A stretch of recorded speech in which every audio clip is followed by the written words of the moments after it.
नमस्कार मित्रांनो, स्वागत आहे विश्व गोट फार्म यूट्यूब चॅनलवर. मित्रांनो, तुम्ही जर बंदिस्त शेळीपालन करत असाल तर विविध चाऱ्यावर वेगवेगळ्या प्रकारच्या चाऱ्यावर काम करणं खूप गरजेचं आहे. बघा, आपण शेळीपालनासोबतच भाजीपाला करत असतो. आपल्याकडं वांग आहे, परत टमाटर, परत भेंडी लावलेली आहे आपण मित्रांनो.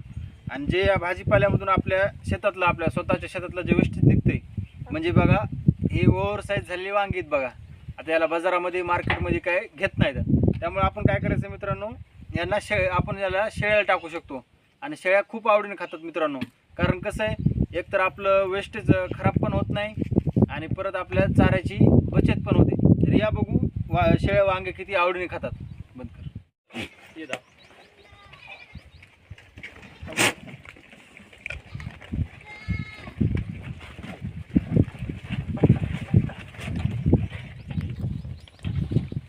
बघा किती आवडीने खातात